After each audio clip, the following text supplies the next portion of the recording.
Yunjade mana uta yunjade dhiyo vipra viprasya brihato vipaschitah vihotra date vayunavid eka id mahi devasya savituf parishtuti vishvarupani pratimunchate kavih prasavid bhadram dvipade chatushpade vinakamakhyat savita varenyo anuprayanam ushaso virachati yasya prayanam anu anya idyayur deva devasya mahimanam ochasa yav partivani vimame sa etasho rajamsi devah savita mahitvana utayasi savitas drini rochana utasuryasya rashmibih samuchyasi utaratrim upayataf pariyasa utamitro bhavasi deva dharmabih ute shishe prasavasya tvam eka id utapusha bhavasi deva yamabih utte dam vishvam bhuvanam virachasi shyavashvaste savitah stomam anashe.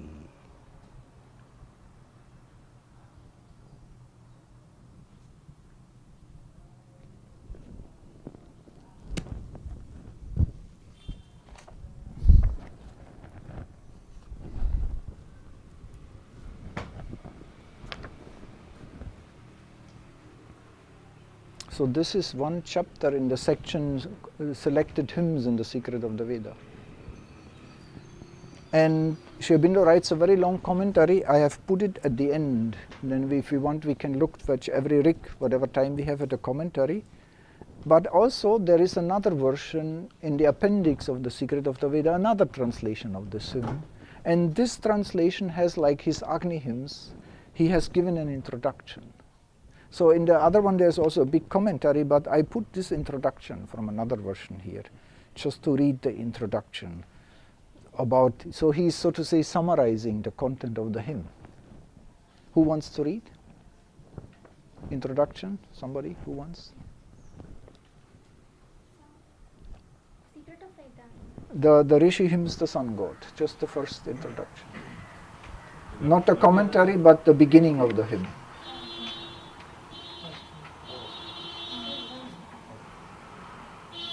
So feel free to talk loud when we hear you. The Rishi hymns. Rishi hymns the sun god as the source of divine knowledge and the creator of the inner worlds. To him, seers, the seekers of light, yoke their mind and thoughts. He, the one knower of all forms of knowledge, is the one supreme ordainer of the sacrifice. He assumes all forms as the robes of his being and his creative sight, and creates a supreme good and happiness for the two forms of life in the worlds. He manifests the heavenly world, shining in the path of the dawn of divine knowledge. In that path the other godheads follow him, and it is his greatness of light that they make the god of all their energies. He has measured out for us our earthly worlds by his power and greatness, but it is in the three worlds of light that he attains to his real greatness of manifestation in the rays of the divine sun.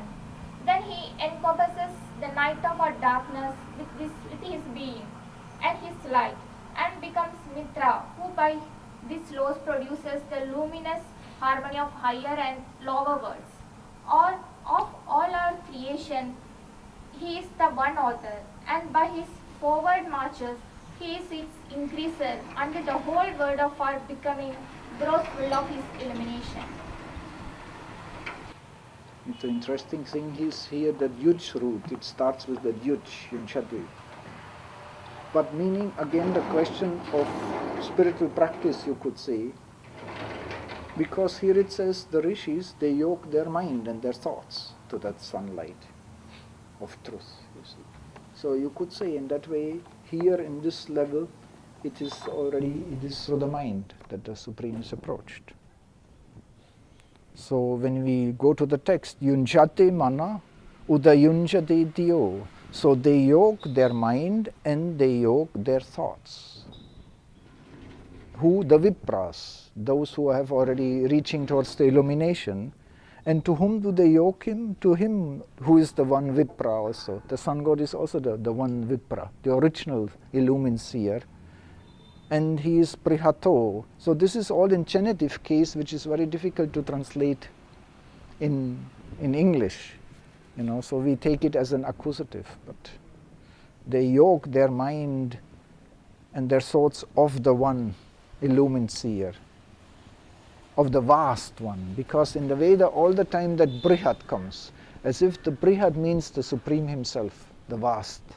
I'm always reminded, at least here in South India, you have the Brihadishvara Kovel in Tanjore and the Brihadishvari, and in the Carnatic song, I don't know in North India how much Brihad is used. Usually we know Maha. In the Veda, Brihad is a very dominant term. And for me, in my understanding, gradually, I would almost dare to say Brihad is like the supermind. It is that universal, divine, transcendent. And he is called Vipaschit. So now, the seers, the humans, they yoke their mind and all their thoughts to the one divine seer, the vast seer with illumined consciousness, Vipaschit. So Chit, the consciousness, and Vipa. Vipas is, how do you say, scintillating, this you would feel this flaming light, luminous. Probably the same root even than the Vipra. It's also a name for the saints, you see, Vipra and Vipaschit. And then he will say, Vihotra dade vayonavit eka id. So he himself alone, the one who knows all the ways of manifestation, the Vayonas. The Vayana in the Veda, it's all the vratas, everything that comes in existence, all the orders, all the lines of manifestation. He is the one knower of them. And also he establishes the hotras, this is in plural, all the sacrificial energies, all the powers that invoke him. So here again the yajna is taken as in this cosmic, concept. The whole world is the yajna, and the sun god as the savitar, he is producing it. He is in charge of this yajna, so to say.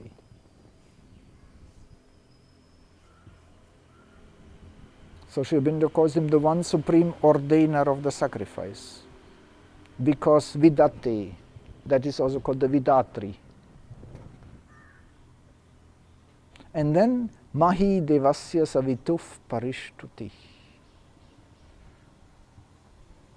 So here that means great is the hymn, the praise, That is again that symbolic thing, because the hymn is actually mahi parishtuti is the Devi. Even it can be the Divine Mother, the vak, the speech.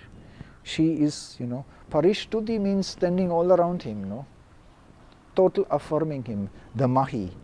So when the hymn, so to say, becomes vast, he is fully manifested, so to say. It sounds so simple, as if the Rishi says, great is this hymn which I make for him.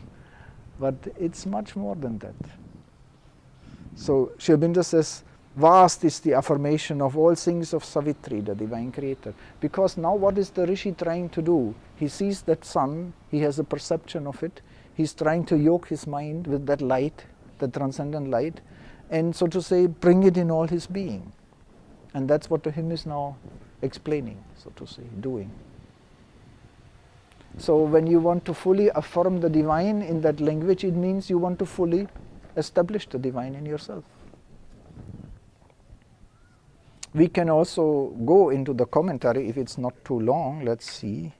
Maybe we should do, because many questions would be actually clarified, which came up also during the morning today, when Sri Aurobindo a bit introduces the Savitar.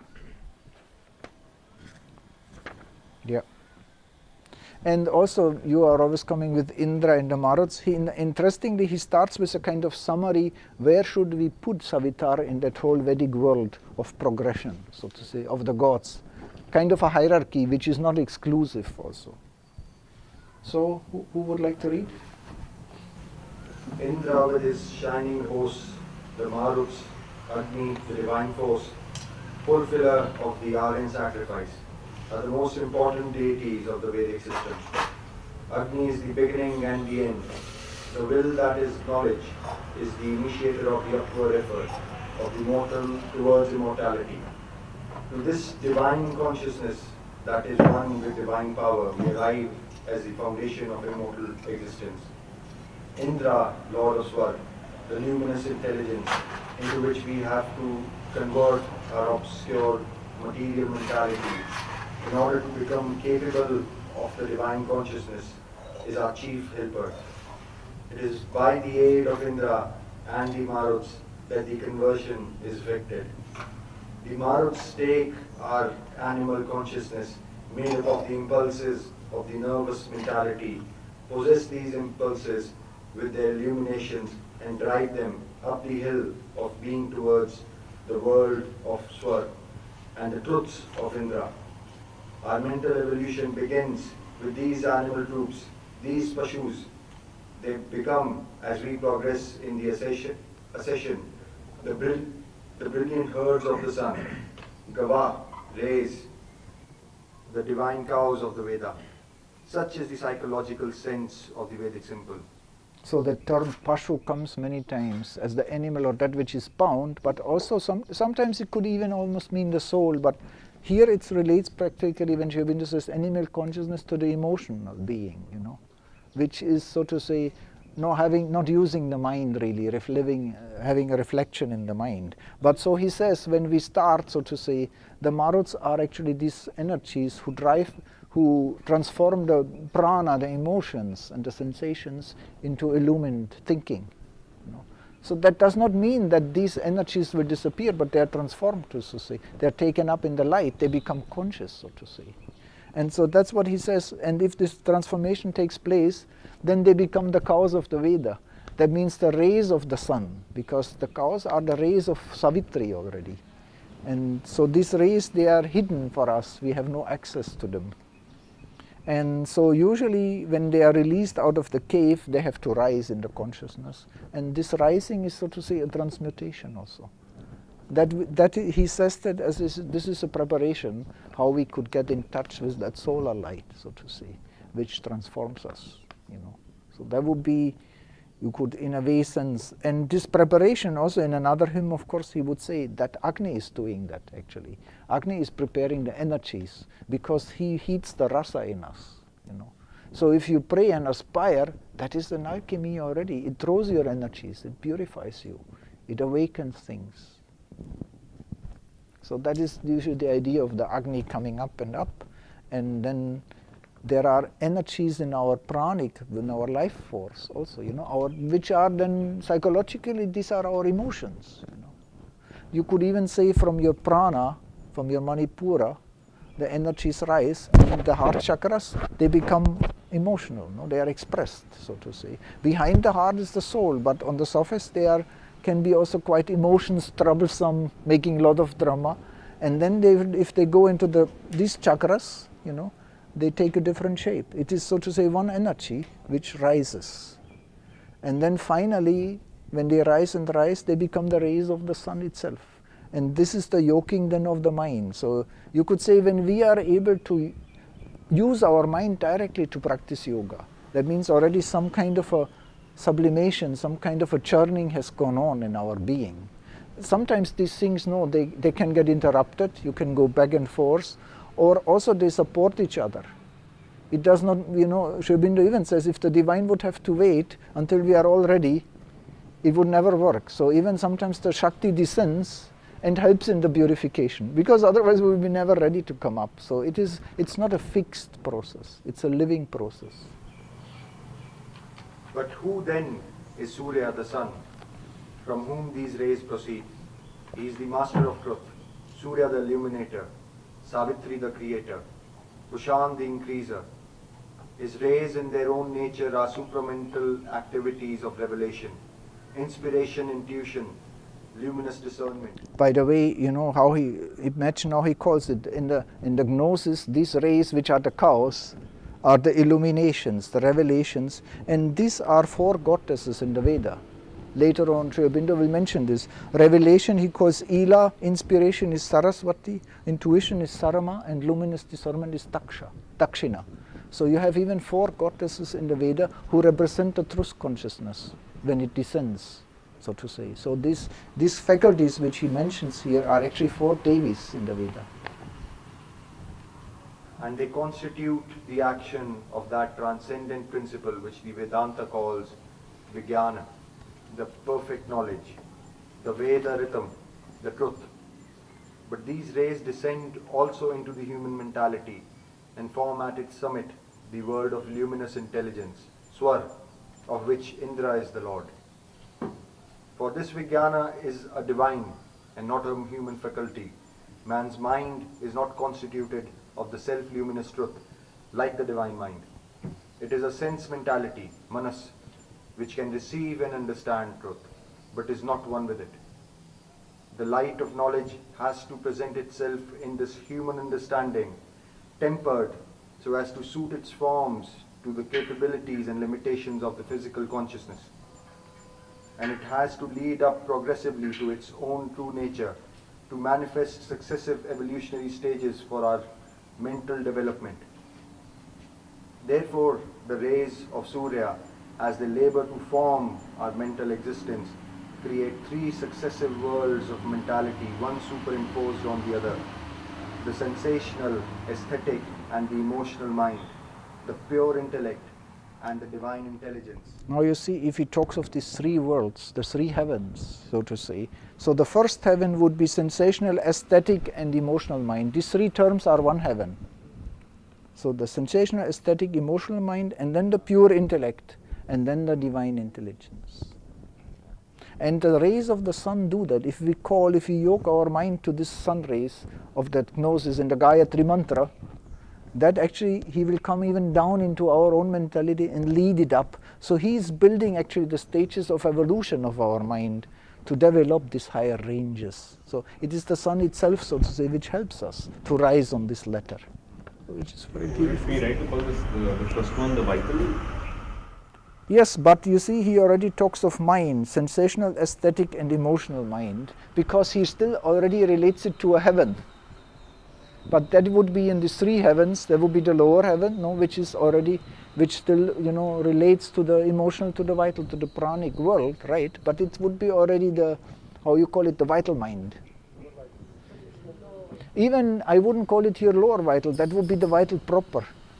But you could say the lower vital on the mental range. You see, that's why it is, because the lower vital is total impulses, gross desires and things, unconscious things which push you around. No, this is on a higher plane. And the divine intelligence would be the supramental. There would be not the supramental really yet, but that would be that swar. And usually later on he is not satisfied to call it intelligence because it can be so misleading. For us we think human intelligence, but you know what he says, no? It is not a human faculty. It's far beyond, the human intelligence. But so it's the divine. It is, you could say, when the swar, the Vijnana manifests. So he says it is the Vijnana on the top of our mentality builds a swar, as if a special world where we can link ourselves. This is like what he says, if you bypass this, when you go into the silent self, you are bypassing that world, and then the world looks for you as a illusion, because you are so much in that peace and that aloofness that nothing counts anymore. But he says if you go through swar, you have an access to go into the transcendent without losing the touch with the world. That is this kind of a swar world here. So he says it gets formed by the descent of the light. And this is, I don't know, these are very intricacies, but when I talked about this creation hymn, where they will say they created the night and the ocean and then the time and heaven and earth and then swar. As if swar is already produced within the creation to give us a kind of access, a highest peak in the creation through which we can transcend without losing the touch with the world. Something of that sort. The fullness and perfection of these triple worlds of mind exists only in the pure mental plane of being, where they shine above the three heavens, Tisro Deva. Right, you see, excuse me, he says now they shine above the three different. So the Tisro Diva, that's what he explained now. These are the three mental heavens. But they, in their origin, they are Trinirochanani. They are more pure planes, which usually nobody has access to. As their three luminosities, Rochanani. Rochanani. But their light descends upon the physical consciousness and affects the corresponding formations in its realms. The Vedic Parthivani Rajamsi, earthly realms of light. They also are triple, Tisra Prithvi, the three earths.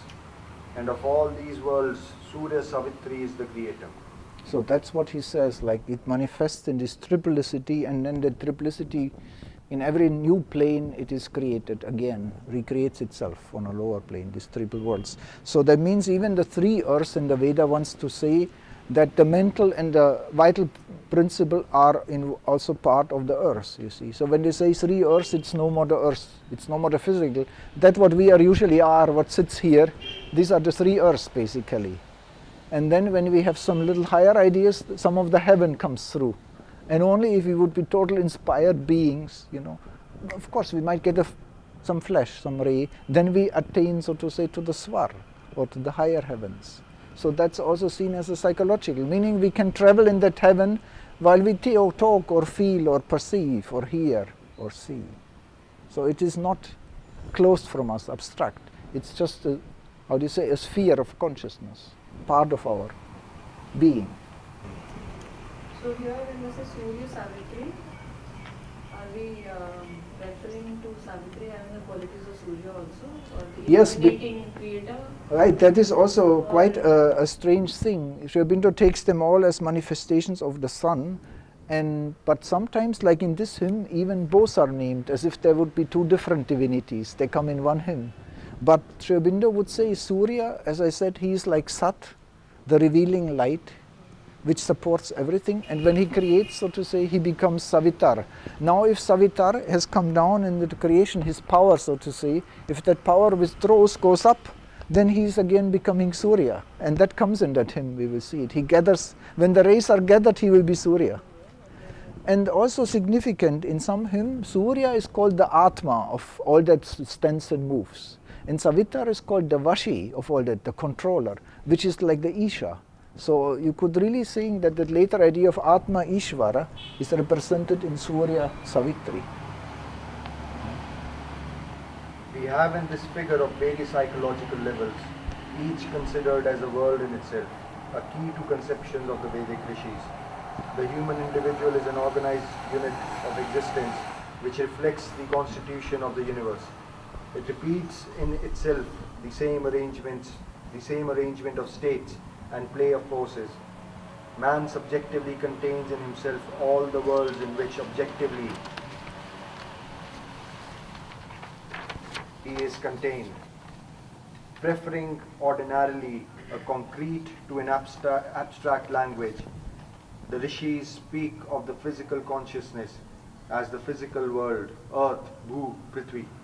They describe the pure mental consciousness as heaven, Vyas, of which Swar, the luminous mind, is the summit. To the intermediate dynamic, vital or nervous consciousness, they give the name either of Antariksha, the intermediate vision, or of Bhuva, multiple dynamic worlds formative of the earth. For in the idea of the rishis, a world is primarily a formation of consciousness, and only secondarily a physical formation of things. A world is a loka, a way in which conscious being images itself. Do you know why he translates images itself? Because loka means to look. Look. You know, even in English, look. So it's a vision, a perception. So what he says, that is the first reality of a plane. And we say aloka, I was always wondering, look at her, she's beautiful probably. That's what it means, lookable. when we use it as a name, but in the name of Loka it means actually perception. No? So he puts it in a more modern language, no? In which conscious being images itself.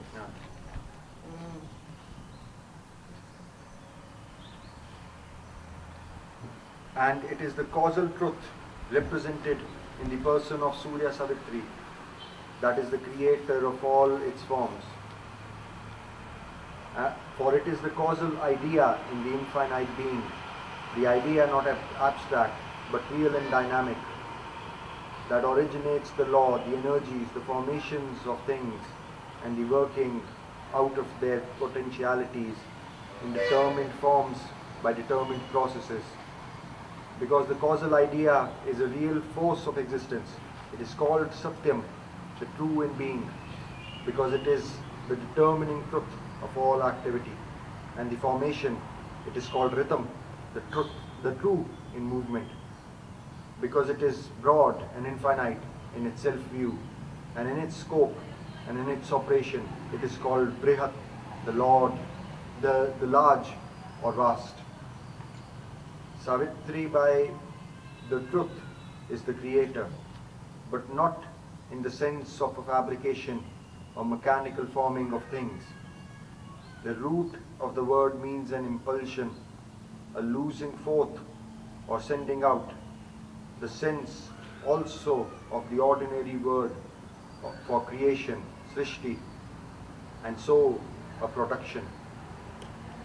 The action of the causal idea does not fabricate, but brings out by tapas, by the pressure of consciousness, on its own being, that which is concealed in it, latent in potentiality and in truth, already existent in the beyond.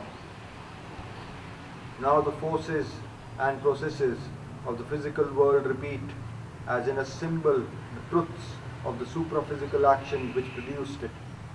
And since it is by the same forces and the same processes, one in the physical worlds and the supraphysical, that our inner life and its development are governed.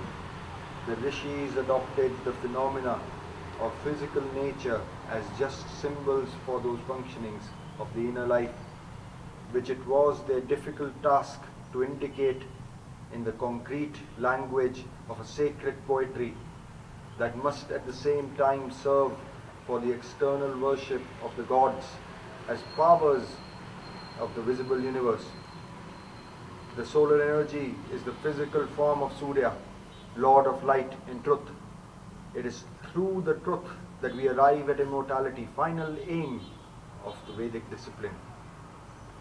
It is therefore under the images of the sun and its rays, of dawn and day and night, and the life of man between the two poles of light and darkness, that the Aryan seers represent the progressive illumination of the soul.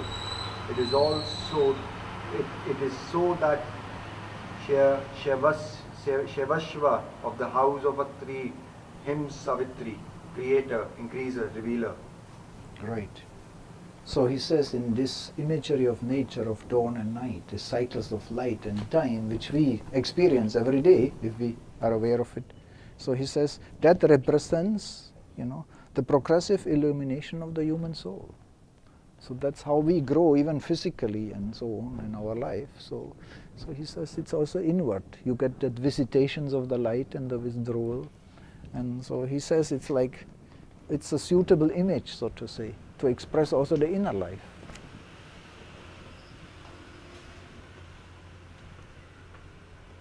So this, these are, of course, Aurobindo puts everything there. And then also when you go deeper and look in the Veda, this is not he invents something and puts his own thought into it or something. It is in the hymns. He really builds up this commentary from the hymns themselves.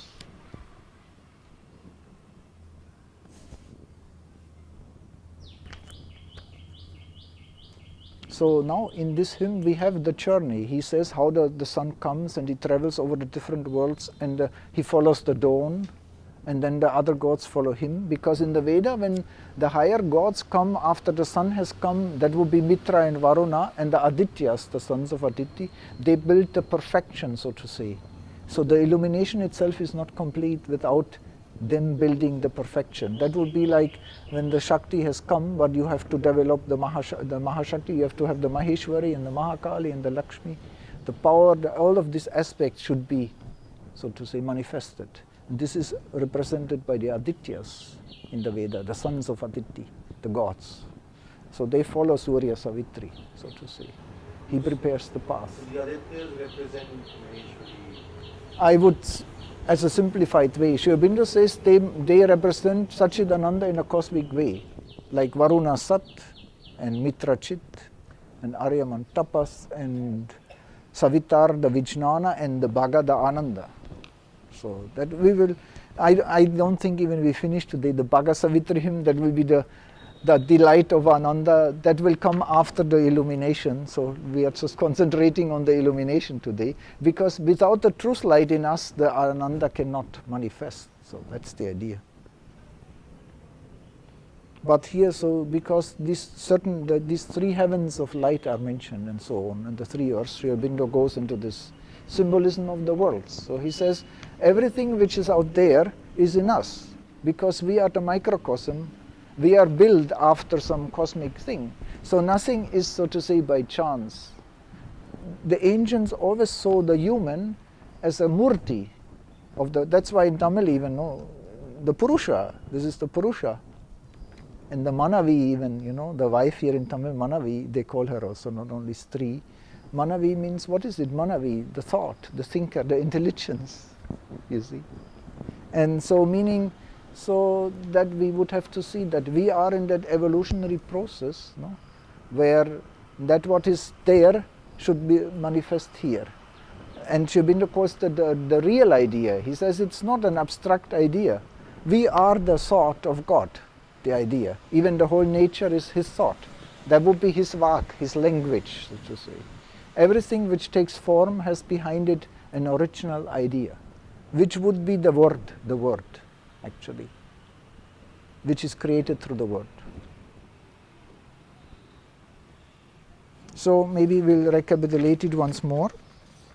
We'll just go through the whole hymn and then we'll see how much we can go into the commentary. We recite it together. Yunchate mana uta yunjate diyo.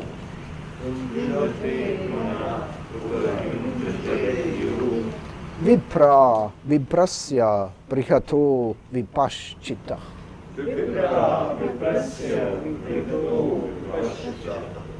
Vihotra dati vayuna vid eka id.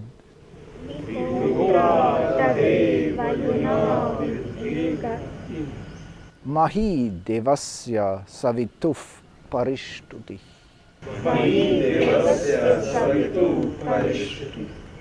So you see this Mahi Parishtuti, this complete, great, all-round affirmation, that's what he's going to do now. He will bring him in all the parts of his being, so to say. Vishva Rupani Pratimunchate Kavi Prasavid Padram Dvipade Chatushpati Vinakam Akyat Savita Varinyo Anuprayanam Ushaso Virachati. All forms he takes unto himself, the seer, and he creates from them good for the twofold existence and the fourfold. The Creator, the Supreme Good, manifests heaven wholly, and his light pervades all as he follows the march of the dawn. So that's also interesting, this pratimuch, release towards himself means embrace. That's also in Sanskrit a unique term. So all forms he takes unto himself, that means he embraces. Even they talk many times of his two arms, which could be day and night, or it can be something cosmic aspects of the whole year in the cycle. And prasavid, so here they will always then use his savi from the root su to produce, to create. So he produces the bhadra, the good, for the Tvipat and the Chatushpat. So this is the most difficult symbolism, and Sri Aurobindo here says we do not go into this because it would take too much time in his writing, because people take it literally as man and animals, two-footed and four-footed, But he would say like two principled and four principled. Here he says just the two forms of life in the world. Nobody really knows. Like two planes, so to say, different planes. But for all of them he creates the patra. But you could say if he goes also over these lower heavens of our emotional being, then maybe the pashu would be that, it would be that part of the vital being, and not only the mental being. So vinakam akyat means he perceives or he reveals. Akyat, he shines out the whole heaven. So you take it in the outer image, the sun comes and then you see the heaven more, but in this image actually when that sun comes, it creates the heaven in us, so to say. It creates the mental plane, so to say. And he is called Varenya. So that is also in the Veda a common name for the gods. When they want to call him the one, they call him Varenya. So like their common names, the Vrishabha, the bull, or when they want to say he is the Ishvara, he is the supreme, he is the Parapurusha, they will call him Varenya, the most desirable. Here even Sri Aurobindo says the supreme good, because that's what you choose, what you want most. And his light pervades as he follows the march of the dawn. So in the book, of course, in the hymn succession before, there were two hymns to the dawn. So that means it's already implied that the Divine Mother has come down, the light has descended and has opened the whole nature, and then only now the Surya will come, so to say. He follows the path of the dawn, so the light already penetrates, opens our nature, and now he is doing his work. But then it goes on, after him the other gods also come, but they say the gods who perfected, of the higher planes. So we can recite it. Vishwa Rupani Pratimunchate Kavi.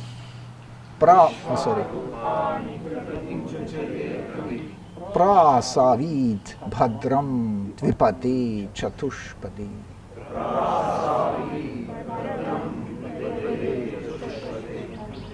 Vinakam Akyat Savita Varenyo.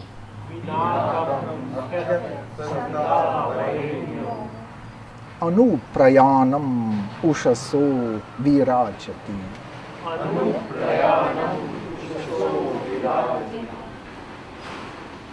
So the prayana is the forward march of the dawn. And he shines Anu after that, along that.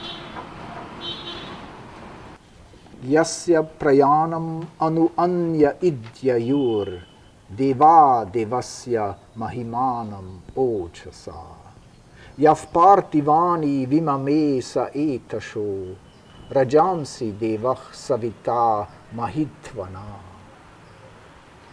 So in the wake of his march, the other gods also reach by his force to the greatness of the divinity. He has mapped out the realms of earthly light by his mightiness, the brilliant one, the divine creator. He is always the first god to appear on the scene. Sun. He would be the last one actually, in the sense of the main powers, but then the other gods in his wake, they reached the greatness of his light. Here even it could mean that those gods of the lower planes, who are involved here and is still restricted, they also get the full illumination. They reach, you could say, Sri Aurobindo would even say the mind and the overmind can be supramentalized, so to say. They reach also to that higher light. There will be the transformation in a sense.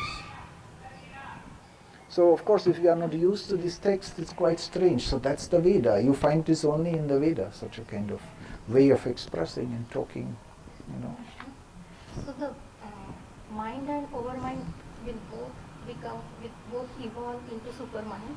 Sri Aurobindo says it will be supramentalized. The overmind will be also suprament. Nothing will be erased because you need the steps in the ladder. That's the thing. So would mind become overmind and then overmind become... You could say it becomes over-mentalized and then overmind becomes supramentalized. In that way mind can also become supramentalized. I mean, it's a way of speaking, and for us it is very abstract, but nothing in the way in the process is destroyed. But is it cyclic or it is linear in time? It's a good question. You could say it is both, no? Because it's a level of growth, but also there is time is involved. Time helps in that process. So that is symbolically in the Veda the 10 months of the sacrifice. Only when they do sacrifice 10 months, they will find the sun in the darkness.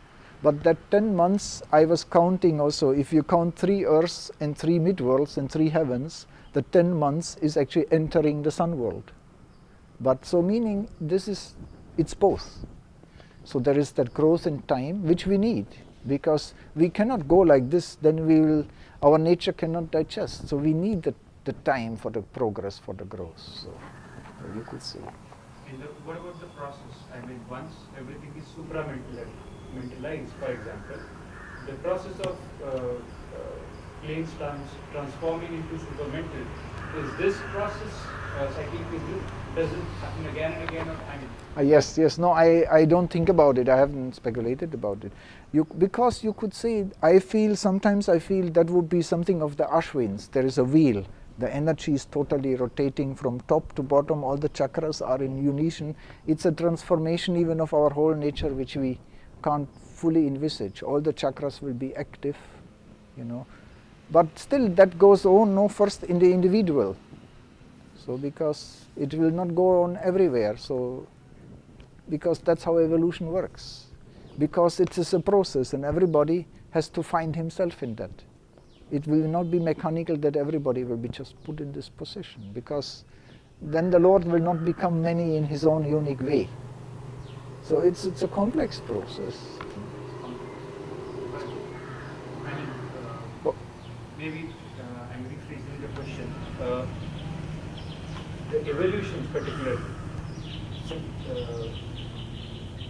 does the evolution happen again and again, or evolution is once a process which happens once only?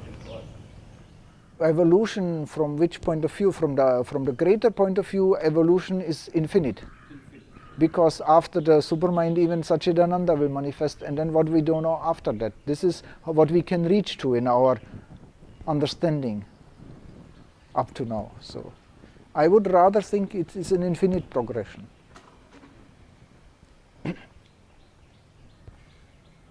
But the emphasis what Aurobindo and the Mother make, one time from the supramental evolution onwards, because it's the truth world, the evolution goes on in truth. So whatever we are, the humanity in general will be raised to a higher level, and there will be less suffering and distortion. And so the evolution will continue now in the light instead in the darkness, so to say. That would be it's a big thing, no? Because for millions of years evolution works that way, how it works.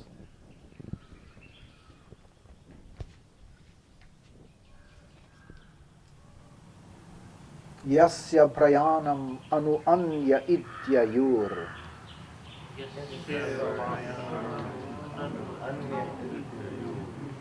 Deva devasya mahimanam ojasa.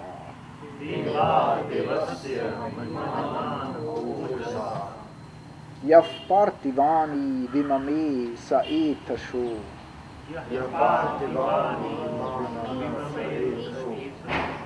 Rajamsi devah savita mahitvana.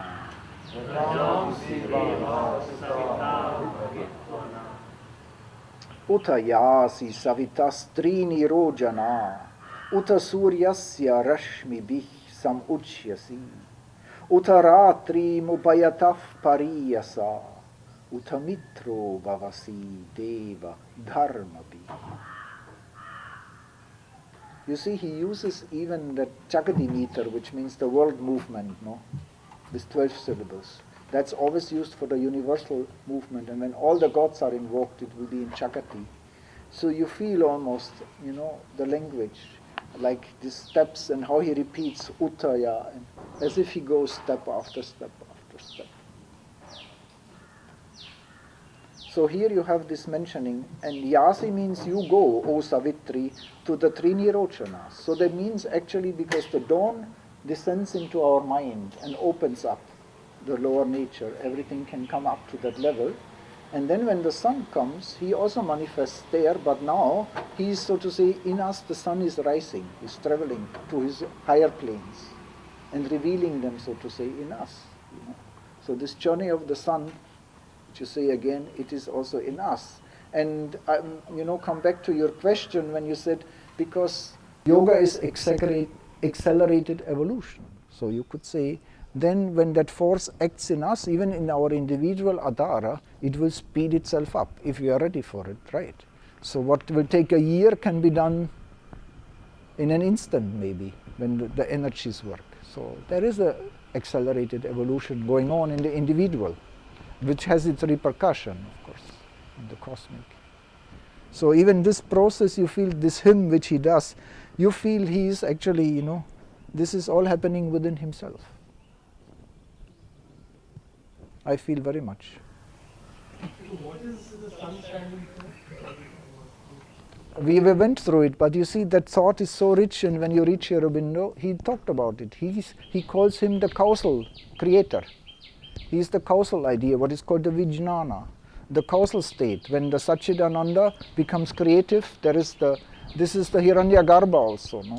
Where the original form of the creation, where something starts to move. That will be Savitri here. He calls him the causal Godhead. Causal means the originating Godhead, who manifests everything. That's why he also translates him as the creator, because sav from the root su, to produce, to bring out. But he says he is the truth conscious creator.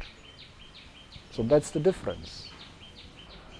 What is very significant here.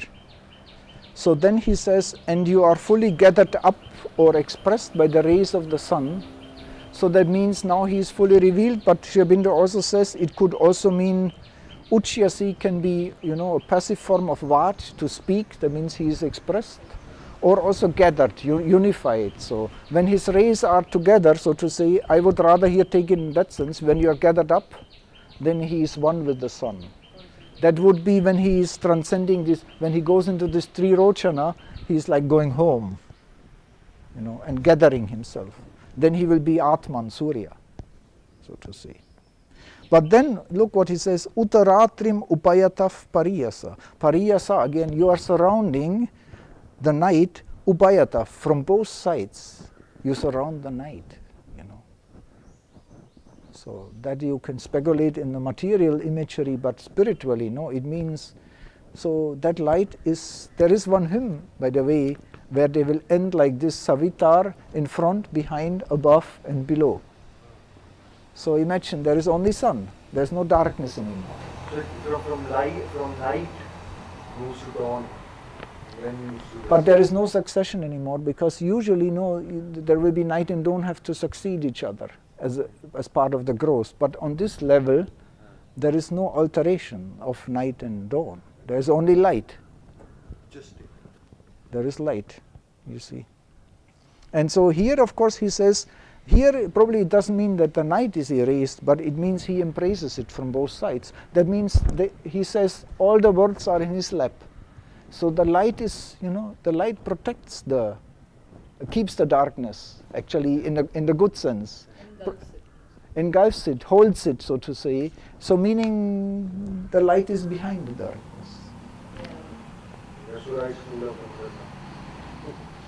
Yes, and there are different powers which are used for that purpose,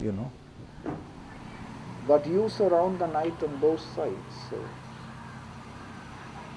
that does not mean the night has totally disappeared. No, that is also the vidya is supporting the avidya. That means also, because in the Isha Upanishad, that's what he says. He knows himself in us, and he has gradually illumined himself in the individual. So it's a process. It's a complex process. And then he says, Utamitro bhavasi deva dharmadi. And by your dharmas, which also means just upholding, you see, because he embraces the night on both sides and he supports everything, he will be mitra. In his aspect of supporting the whole thing, that is the love and the harmony which hold everything in existence, that it does not go back into chaos, you could almost say. So shall we recite it together? Uthayasi savitas drini rochana.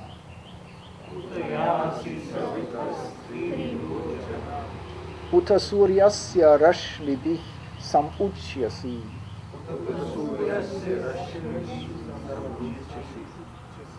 Uta ratrim upayatah pariyasa.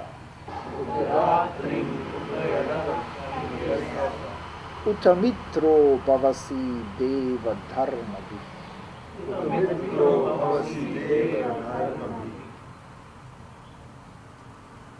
So now the last verse. Ute shishe prasavasya tvam eka id. Utapusha bhavasi deva yamabhi. Uttedam vishvam bhuvanam virachasi. Shyavashvaste savitah stomam anashe. So, and then Eshishe, the Isha, you are ruling, you are the ruler, you see, of the prasava, of the production, of all what you have generated. You are that one ruler. So Aurobindo says you are powerful for every creation. So that prasava. And utapusha bhavasi deva yamabi. And then when you could say when the light returns, when the light is traveling, he will become the nourisher, the fosterer. So that's also, no? He visits the darkness also to foster it, to nourish it, that it will grow into the light. You can interpret it in many, many ways. So Aurobindo gives a detailed commentary on all that. And then Utedam Vishwam Bhuvanam Virachasi. And this Vishwam Bhuvanam, this whole world, which now he means this whole world, he means all these lokas. The earth, the antariksha, the heaven, and the rochanani.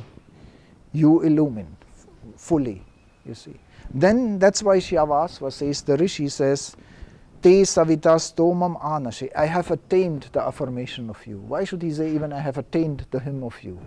That means I have attained that state where you are fully established, So I would really take it in this way. I have attained your full manifestation. The sun has entered, has embraced all the worlds in myself. So from top to bottom.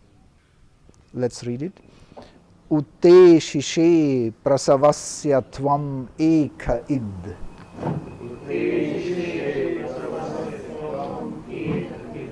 Utapusha bhavasi deva yamabhi. Uttedam vishvam bhuvanam virajasi. Shyavashvaste savitah stomam anashe.